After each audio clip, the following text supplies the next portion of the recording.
Hey guys, and welcome to another edition of the Roy's Boys podcast, powered by Carolina Electrical Services. For all your electrical needs, please call Jacob Marlowe at 704-320-7357. And Josh and Anthony are here as always, and we're going to go ahead and jump into the opening tip, which is brought to you by Rodan and Fields.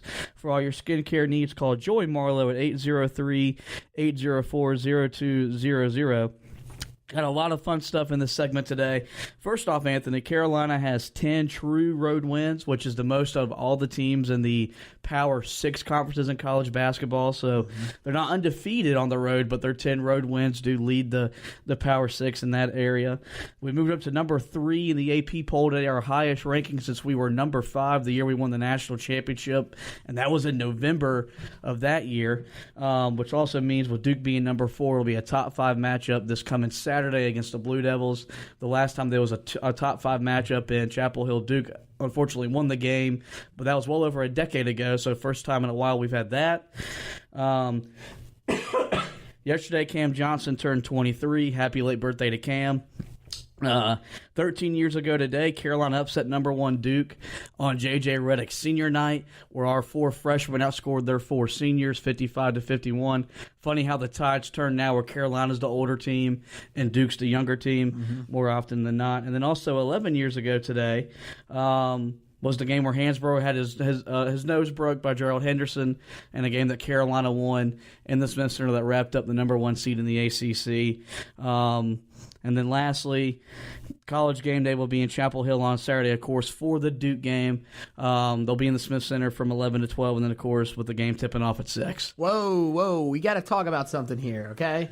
And I'm going to throw you under the bus for this because you deserve it. We were talking before game day officially decided where they were going last week, and you said that you thought there was a chance that they might go to Michigan. Wait, where is that game? That's at Michigan State, right? So they would go to you thought there was a chance they would go to East Lansing over coming to the Smith Center for game day.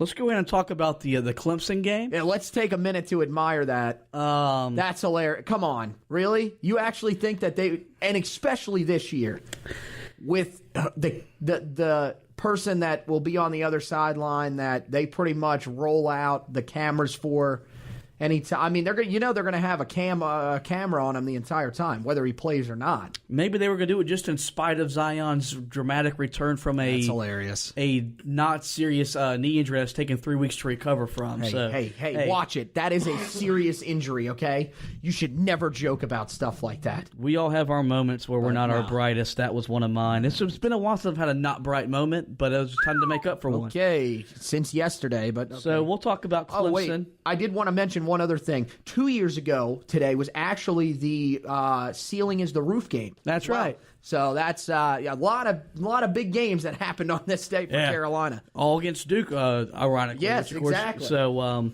shows you how late the game is this year. Yeah. Actually, yeah. So we'll go ahead and talk about Clemson. And this game, I think, went the way, if you understood the game and the circumstances, it went the way it was supposed to go. Carolina won. It was close. It wasn't easy. We didn't play nowhere near as good as we needed to play on either offensively or defensively. But then again, Clemson made a lot of shots that they normally just wouldn't make, but they're playing Carolina. They needed the win. They were going to make those shots. And really just, I wrote it today in the recap, and I told you, I've been wanting to hold off with this statement. That was the type of game that a championship caliber team wins. I haven't said that at all this year. Reel it in. Where I thought this team was was good enough to compete to win a national championship. I think they are now. Not saying that's the expectation, but like when I think of my 5 to 6 teams, when I say Carolina, I'm a lot more confident in saying my team that we're going to be able to compete for that, because that's not easy. That team needed that win to make the NCAA tournament without doing something in the ACC tournament next week. We went into that hostile environment, didn't shoot the ball well, turned it over, weren't good from the foul line. Roy Williams went out of the game in the first half, and we still found a way to win. So you can't call this team, soft anymore. They've toughened up mentally, physically, and earned a really tough win against Clemson. Look, everybody's going to complain about certain things from the game. I know I was seeing one of the guys that I think is a college football writer that was talking about college basketball, and he said that Kobe White didn't have a great game the other night. He had too many turnovers late in the game. I thought, as a whole, the team started turning the ball over a little too much late. But, look, you're going to have moments like that, especially in the ACC. And as you mentioned, against a team that, if we're being really honest, is probably one of the top 3 most desperate teams in college basketball at that time. Because now, for Clemson, let's just take a look at them for a second. Just from our perspective. When you look at Clemson, they're a team that pretty much now, what is their best win? Who have they beaten? So, with this loss, this was their chance to get a win that would lock them in. You're right. Now they've pretty much got to make a run in the ACC tournament. And by a run, they probably have to go to the semifinals. Or they're not going to make the tournament. Plain and simple. So they are going to be more desperate late. And again, it's not the easiest thing when you lose a Hall of Fame coach to just overlook that. Believe me, I think the guys did a very good job of making sure that they kept their focus on what was going on in the game. And there was a point there in the second half where they were up by 9 and you were like, okay, well, they might be pulling away here. But you got to hand it to Clemson. They fought back. You look, they had all but one of their starters in double figures. So really, all around, they played pretty well. But I don't really, a lot of people were very critical of what we saw from Nazir Little.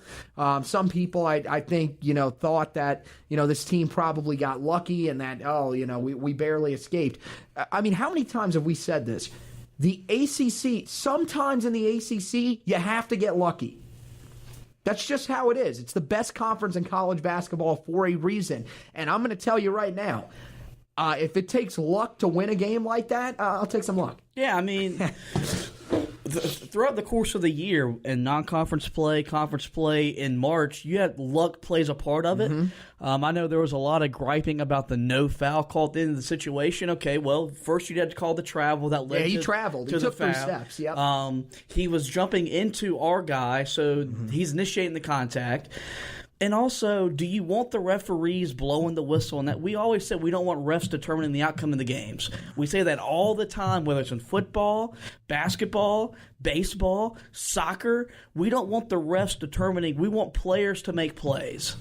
Carolina made a play. Clemson didn't.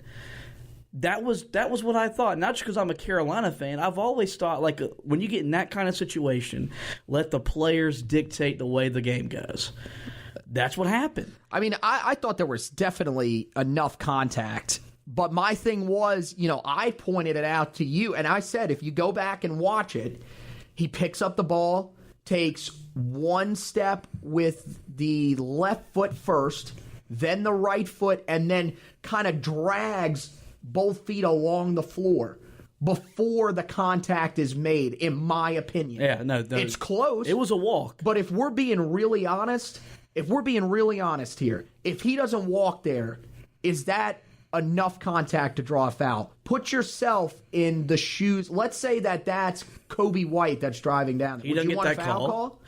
Well, A, come on. Kobe I don't know about that. Kobe wouldn't get the call. And B, no, I want my guy to be tough enough to make a play. I think it was close. That's all I'm going to say. Look, either way, believe me, I'm glad that the outcome was what it was. But I can understand why Clemson fans are unhappy. And the other thing is I know people are going to get on Brad Brownell, who of course doesn't have a good relationship with us in general because of a few years ago with Roy. But I think. Anybody that's saying, well, why would he complain about that? He's a coach that needs a win. And I'm telling you, with him, he needed this win more than just about any coach in the country, because if he doesn't make the tournament, I don't know. Could he be fired? No, they gave him a 5-year extension last year after the no.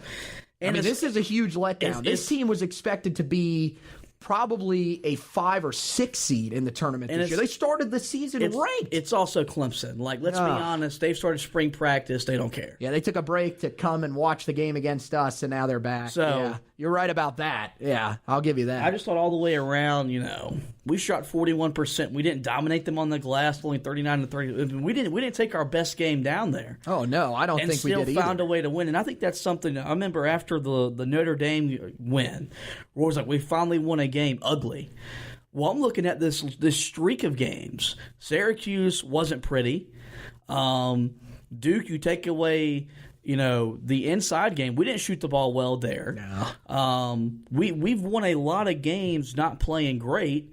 Now I worry, is that sustainable? But at least they have the confidence, kind of like the 17 team had, where even if we don't play great, we're still tough enough to win games. I think this team's developed that toughness, which you're going to have in March, because you're going to have to win 1, if not 2 games in the tournament to make the Final Four where you don't play great. A round of 32 game.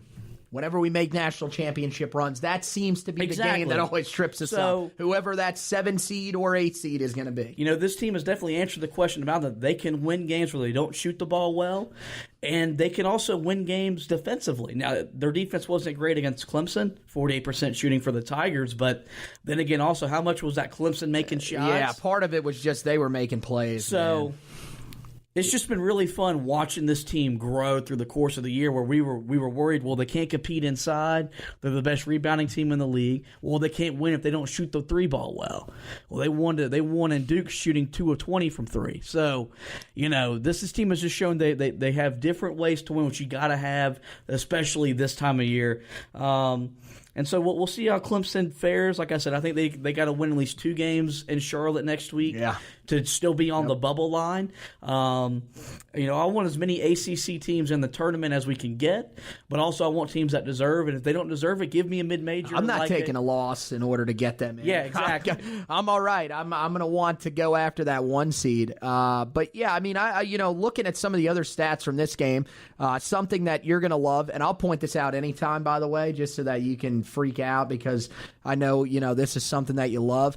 Can you tell me who finished second or tied for second in rebounds after Luke May with 10? Probably Kenny Williams, because I love guards that rebound. Kenny, and then Kobe White also with 6. So you had a double, a twofer right there. Yeah, guards that rebound have a special place in my heart. There you go. So you got 2 of them that rebound, and then Nazir, again, 5 points, 6 rebounds.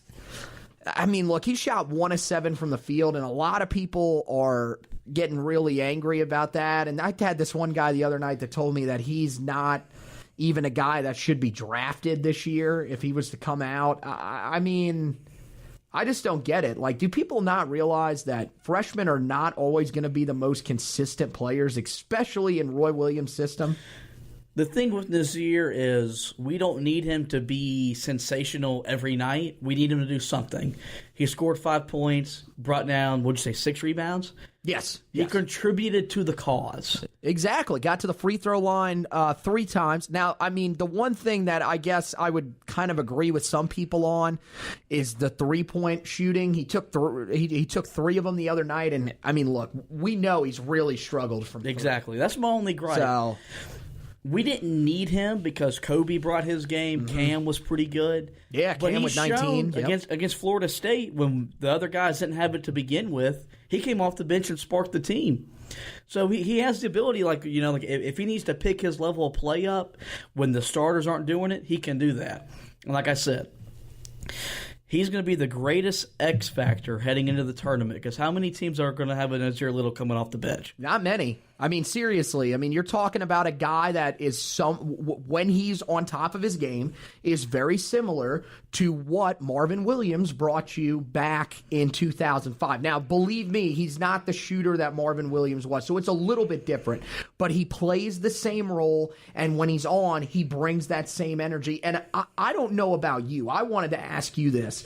I said to the guy that I was going in the back and forth with, I think throughout the season he has improved as a defensive player. Now, does that mean that I think he is a great defender? Not necessarily. I do think he is a relatively good defender, especially to be a freshman.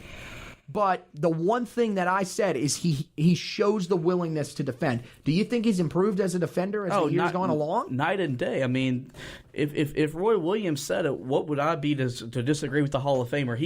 He knows where to be more with rotations, right. And it's like you said, he'll willingly get in a stance and not allow his man to score. So and that's a lot of how he's going to get his playing time. Rebound the ball, play defense, because we know at some point Garrison's going to get in foul trouble or May is going to get in foul trouble. That's your way to get extra minutes. He's doing that. And look, it's just going to be what it is. He's going to have a game where he goes 18-8. Right. And then the next game he's going to give you a 7-6. But sometimes 7-6 is a really good spot set for 17 minutes he played the other night? 17 minutes. That's not bad. I don't really care. I'm going to be really honest here. I really don't care how well you shoot from the field if you're getting to the free throw line, exactly. Which is his strength. Because again, that's the thing. I mean, how many times are you going to put up shots? I mean, that's the one thing that I don't like about when you get fouled. And it counts as a shooting foul. They count the shot afterwards as a field goal attempt. Mm-hmm. And sometimes, I mean, that for a guy like Nazir Little, who is as aggressive as he is, and especially when he's when he's playing at the top level that he's capable of, he's going to have moments where you're going to have 4 or 5 shots that don't go in, and that counts against your field goal exactly. percent. So you'll look at it and say, well, he shot 2 of 9 from the field. Okay, but he went to the free throw line how many times? He had 10 attempts at the free throw line and knocked down 9. So there you go. So it's still just because the field goal percentage isn't great. It's a delicate balance, what exactly. We're getting at. So exactly. We got to shout out. I mean, a man that just coached his buns off out there. Yeah, Steve Robinson. Steve Robinson just proves why he's Roy's head man, and Roy echoed that in the postgame. Got a little emotional talking about Steve. I've always liked Steve Robinson. I know the players love him.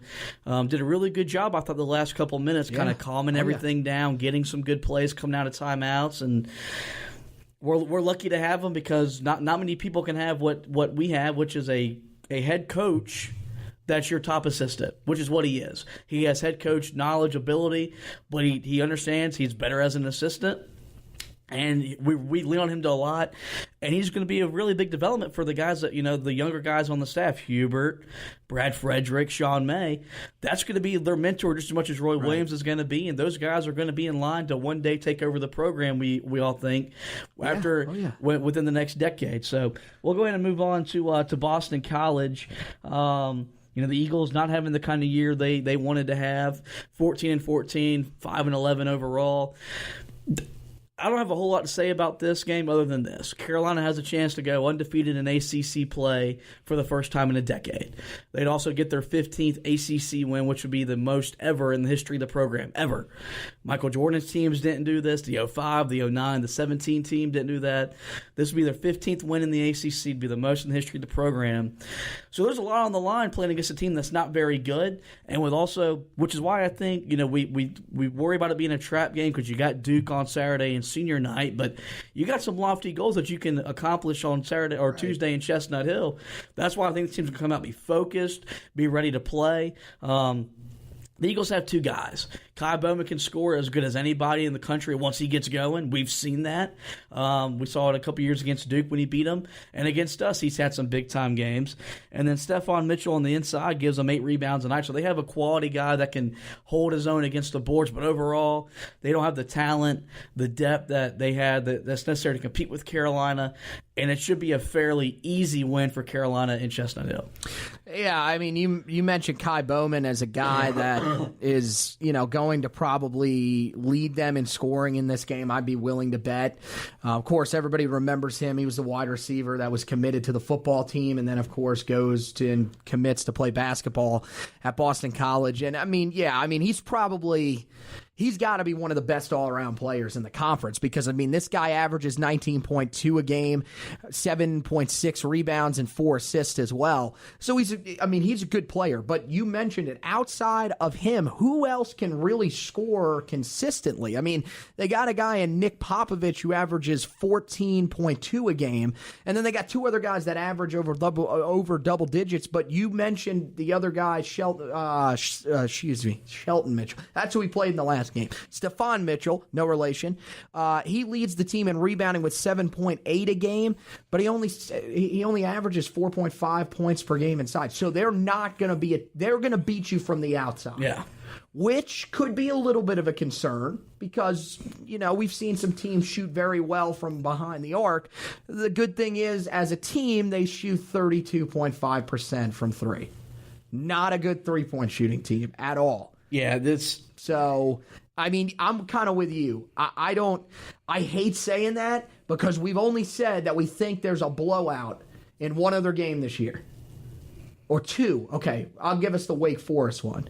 But even that one, we were like, maybe. We called the Louisville blowout, and it was reversed. Well, it was reversed. So I'm very cautious to call blowout. Boston College did get a home win over Louisville. Now, Louisville hasn't been the same team since they blew the lead against Duke. That was pretty much the end of them. That was a team that was competing to be a 3 seed, possibly even a 2 seed if they kept going as well as they were going. And now they've fallen as far back as I've seen experts as a 7 or even an 8 seed just because they just keep losing games and keep blowing leads. And so Boston College can beat Carolina. Because any team can beat Carolina. I just think this environment isn't as tough as it used to be because they've gotten worse over the years, right. Whereas, when we were growing up, this is one of those places where it was tough to go win a game. Whereas now, there's going to be a lot of Carolina fans there because we fill that place up every year, whether they're good or not. Mm-hmm. So we're not worried about the environment. And I just think there's just too much on the line, and this team just looks so locked in. A chance to go undefeated on the road in ACC play, and then you get to set the mark with your most wins ever on the road, so you don't have that pressure when you go against Duke. You can just worry about playing Duke and the emotions of that. I think the team's going to be ready to play. And especially with as bad as we played the other night, Roy Williams is going to be back, as we assume will be back on the sideline. Right, yes. There'll be emotions in that. And I think the guy that's really going to lead us is probably going to be Kobe. It's that time of year where guard play dominates, and maybe he just gets it because he's a guard that can dominate games, because we're starting to see it just now back with Syracuse and Clemson, 6 3-pointers made in both games. He's got that fire in his eyes. I think it's going to really carry this team for a potential deep run in March. Yeah, I like the Tar Heels too. I think that, there's a lot more talent, and you mentioned it. This is a team that is not deep. Now, Carolina did go, they went about as thin on the bench as they could the other night. Brandon Robinson played 7 minutes, and so did Seventh Woods. So those guys played, but even less minutes than we've seen in the past. So they're shortening that bench here as we get towards March. But, when you look at Boston College, they go 7 deep at best. And, that's, I would say 6 deep if I'm being real here. This team just isn't on the same level as some of the ones that we saw, even from last year's team. You remember last year, they were one of those teams that you couldn't really overlook. I don't think you should overlook this game, and as you mentioned, there are a lot of goals on the line. One of the main ones that I guess, is just not being talked about enough, this team can still be a 1 seed. Yeah. And I wish that game for Virginia was tomorrow night, because I hate because if Syracuse wins, I wonder if Carolina struggles a little bit because they'll put extra pressure on themselves. And I'm hoping they don't. Because regardless of what happens in that game, you got to think of it as just another game.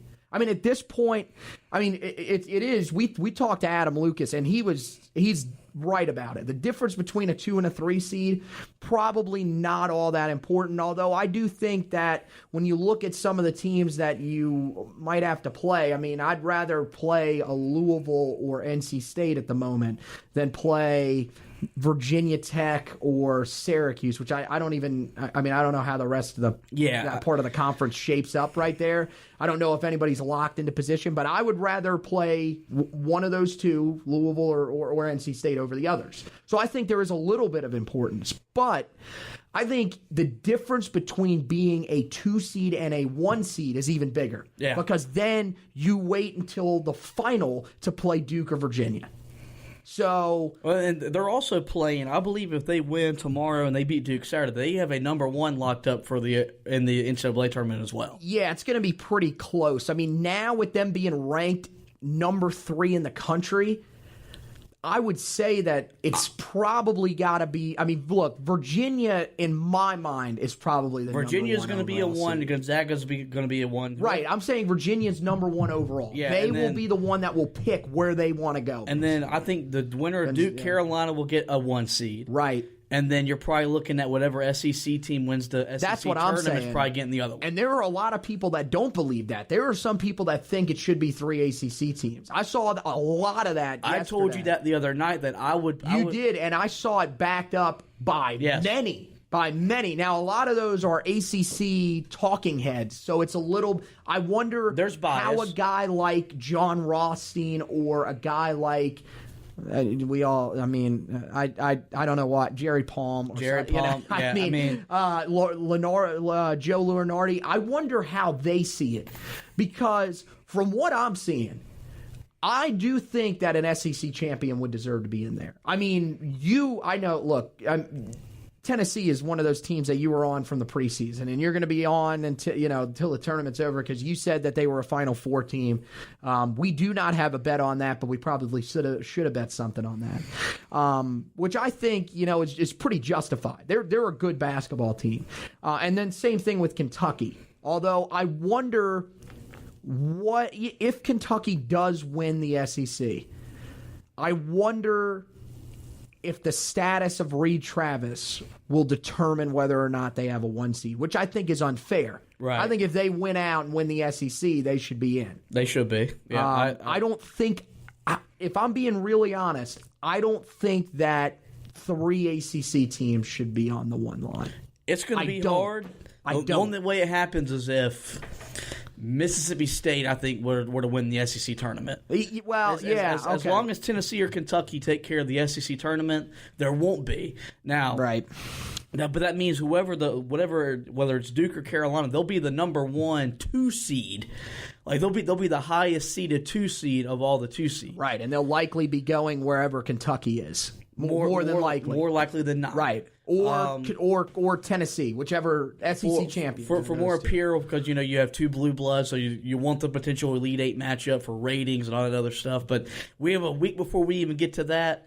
It's still interesting. We're going to monitor it because it changes just about every day. There'll be something could happen tonight with Syracuse and Virginia. You just never know, man. Syracuse wins, they pretty much lock themselves in for good. That's the thing. They're not locked into the tournament, so there's still a chance. I mean, it's seriously. We've talked about this, and look, I don't think that game against Louisville is going to be all that easy. I get they play them at home, correct? Yeah, it's in John Paul Jones. If you look at both Syracuse and Louisville right now, do you think either one of those teams are solidly locked into the tournament? I would say yes because of the weak bubble, but even though they're still going to be desperate because they don't want to be sweating it out. And they both need marquee wins because Syracuse has the win at Duke and Louisville has the win at us. Yeah. Other than that, they have good wins, but they don't have great wins. True. Luckily for them this year, they don't need a whole lot of great wins. Enough quad 2, quad 3 wins are going to get them in there. So, all right, we'll get to the beat the buzzer. And this is our main discussion topic, although we've had many throughout this pod that just kind of sprouted up on us. I want to talk about Cam Johnson. His case for all ACC, I think he should be a first teamer, no question. Leads the team in scoring, shooting 51% from the field, 48% from 3, which is just outrageous. He was 6 of 8 the other night. just talk about his season, what he's meant to the team, and then you got into a discussion the other night about his NBA future and just where do we see him fitting in on the Golden State Warriors at the next level. God, why do you put me in this situation? Because people are going to say that I'm hating on Cam Johnson. So I'm going to start by talking about his season.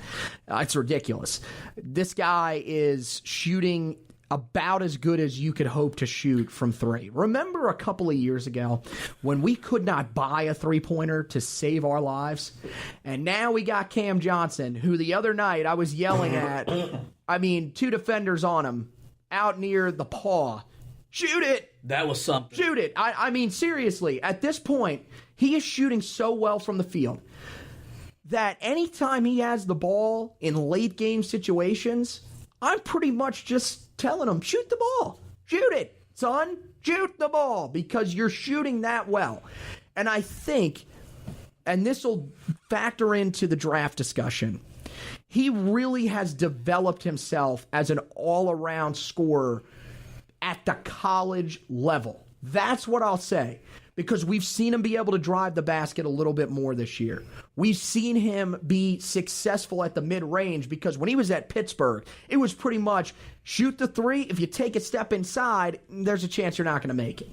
Because he was used to being that spot-up shooter. And then, I think as a defender, he's pretty good. Some guy tried to tell me he was a lockdown defender. I was like, I don't know about that. Especially with the position that he's going to be playing, which is that three. There are a lot, I'm telling you. You may think, okay, at the college level, you got some guys that are pretty good that play the three area, whatever you want to call that. 3 guard, 3 forward, whatever. But when you get to the NBA, you are going against guys at that position that are freaks. Let's be real honest. Is he going to be able to guard Giannis if he's playing the three? No one can guard Giannis. And there's a lot of guys around the league that I think he may have a little bit of trouble guarding against. Now, the one thing that he does that I think is going to help him, he can rebound the ball. He really can. And but when I look at him, I wonder if he's going to be a little bit like Reggie Bullock, a guy that really just becomes that spot-up shooter. Although I think that, he is capable of driving the basket. Someone said that, and I'd like to get your opinion on this. He said that he thinks he's closer to Justin Jackson than he is to Reggie Bullock. I think he's more like Bullock. I really do, because I think Bullock had some of those abilities in college to drive the basket, hit those mid-range shots, and I think he still has some of those abilities in the NBA. But the thing that I worry about with Cam Johnson at the NBA level, the NBA, they do not use ball screens all that often at all. You pretty much have to create your own shot. It's in most of the offenses that you see in the NBA, or at least most of the successful ones, you have to create your own shot. Because ball screens they aren't used as heavily, not like at Carolina. So, I don't know. Do I think that he's going to be a terrible player? No, I think he should be probably a mid to high second round draftable player. And wherever he lands, I think he's going to have success there. I'd love to see him land on a contender because I really do think that he could be an integral part of what they do coming off the bench. He's a guy that, to me, will last in the NBA because of how good of a shooter he is. Yeah, oh yeah. But there's always a place for him when you can shoot it as good as he can. And that's the difference between him and Luke May, because Luke May was talked about in this discussion as well. And I think work ethic wise, Luke May might be able to make an NBA roster and hang around for a year or two, but he just doesn't have the talent level to hang on an NBA roster where Cam Johnson does. But again, I see him as more of a Reggie Bullock type guy, which again isn't a bad thing. He is contributing with the Lakers. I don't see him as a Bullock or a Jackson because, frankly, Johnson, for as good as a shooter as he is, his movement without the ball is sparse, whereas Bullock would move, and that's what made Justin Jackson so good at the year we won the national. Exactly. Was he just moved. I kind of see him, and this kind of he reminds me a lot of Chris Middleton from the Bucks, who can really shoot it. That's a good player, man. But also developed a mid-range game. Right. Has no problem rebounding the ball for his position, and because he's long, can be a decent defender, even though he's not as quick with his feet as length allows him to be good.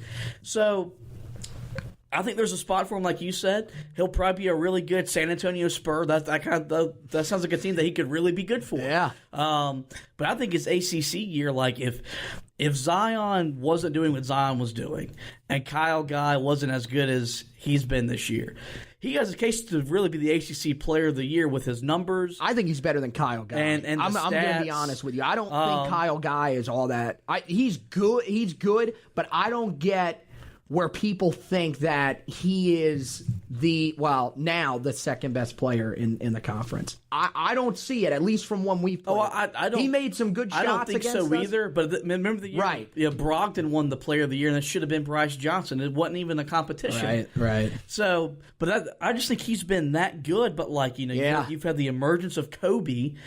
And then we spent so much time not focusing on why Nazir isn't doing this and doing that, instead of talking about what Cam Johnson has been doing. But also, I guess, because we've just grown accustomed to it, because all year he's just been consistent. Only 2 games he didn't score in double figures. That's outrageous. Yeah.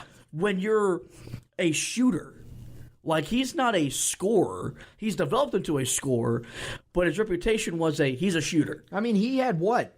There was, and those 2 games came back to back or 2 out of 3 when he went through that stretch where he wasn't hitting 3-pointers. So just a fun little discussion, because we're going to get all ACC teams next Sunday. All that stuff will come out. I saw some people that were saying mid-season he's probably not a first-team All-ACC guy. And if we're being really, really honest here, is he not more worthy of All-ACC than Kobe is at this moment? Oh, yeah, absolutely. I think so. Oh, I mean, I hate to turn it Tar Heel against Tar Heel, but come on, people. Come on. Speaking of Kobe, before we wrap it up, he did get named ACC Player of the Week and Freshman of the Week today. That was announced. Rightfully so. He scored 34 and 28 in his last 2 games, which the guy told me, the guy I got into the argument with the other night told me, hey, you know what? Scoring doesn't really prove that you're playing well. I'll leave it to the Tar Heel fans to, speak for themselves. Scoring's the name of the game. Pretty much. So I mean, you almost single-handedly led us in both games to win. Okay. On that note, we'll go ahead and wind this episode down. We'll give you a second to talk about football and all the stuff you have going on there, because spring practice is up and going, full blown today or for the next couple weeks. Right. So just have the floor for the Heel Tough Blog podcast. Well, I wasn't prepared for this. Let me clear my voice. No, they went out there yesterday, and it was the first day of spring practice. It was a totally different environment. From what everybody was saying. Band was out there.